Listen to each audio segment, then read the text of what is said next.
Hello dear students, today we are going to continue our discussion about what does it mean conductors and insulators, and this is our third lecture in the fourth module. What are conductors? Let's continue to discover this topic. In simple terms, an electrical conductor is defined as a material that allows electricity to flow through them easily. This property of conductors that allows them to conduct electricity is known as conductivity. The flow of electrons in a conductor is known as the electric current. The force required to make the current flow through the conductor is also known as voltage. When a charge is transferred to such an element, it gets distributed across the entire surface of the object, which results in the movement of electrons in the object. The charges transferred to an electrical conductor distribute until the force of repulsion between electrons in areas of excess electrons is decreased to the minimum value. When such an object is brought into contact with another conductor, the charge gets transferred from the first conductor to other until the overall repulsion due to charge is minimized. Metals, humans, and Earth are all conductors. This is the reason why we get electric shocks. It's really dangerous, guys. Be very attentive about this.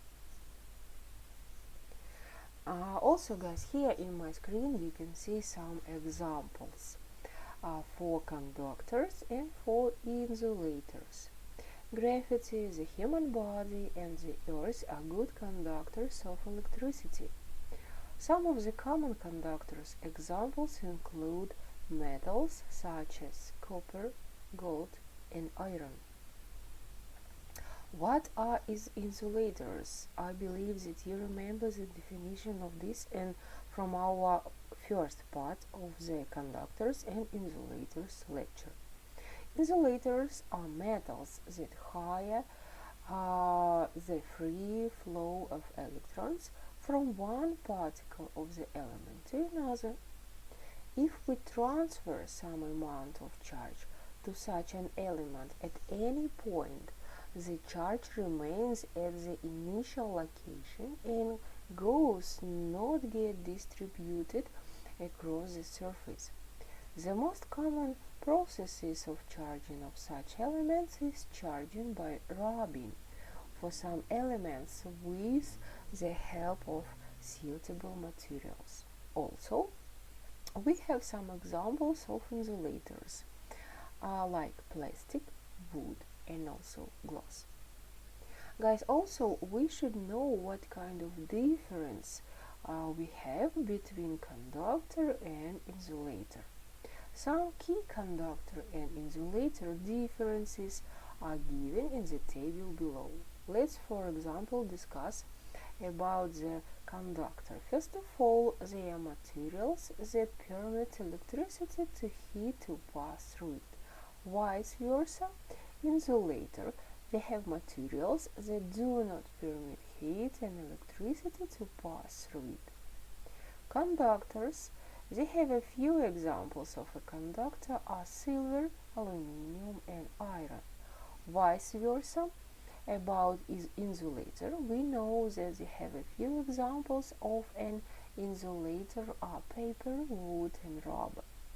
Conductors, electrons move freely within the conductor. Insulator, electrons do not move freely within the conductor and insulator. Conductor, the electric field exists on the surface but remains zero on the inside. Insulator, the electric field doesn't exist. Also, guys, when humans remove synthetic clothing or sweater, especially in dry weather, he or she often sees a spark or hear a crackling sound. With females' clothing like a polyester saree, this is essentially observed. Another example of lighting, a common form of electric discharge that's seen in a sky during thunderstorms. The sensation of being electric shock while opening a car door or while grabbing a bus iron bar after sliding off our seats. The cause of this sensation is a discharge of electric charges that have collected as a result of rubbing insulating surfaces. This is related to static electricity generation. Anything that does not move or change through time is referred to as static. The study of forces, fields, and potential coming from static charges is known as electrostatics. A metal rod brushed with wool in a hand will not exhibit any signs of being charged. A metal rod with a wooden or plastic handle, on the other hand, exhibits symptoms of charging when rubbed with wool without touching its metal section. Assume one end of a copper wire is connected to a neutral pitch ball and the other end is connected to a negatively charged plastic rod. It is observed that the pitch ball will acquire a negative charge when a comparable experiment is called out with a nylon thread or rubber band. No charge is transferred from the plastic rod to the pitch ball. Also, guys, some materials readily enable electricity to pass throughout them, whereas others do not. Conductors are metals that allow electricity to flow freely through them. They have comparatively free moving electric charges, electrons, inside the material. Conductors include metals, human and animals' bodies, and the ground itself. Guys, about conductors and insulators for today's lecture, that's all. And please be ready to do some tasks after this lecture.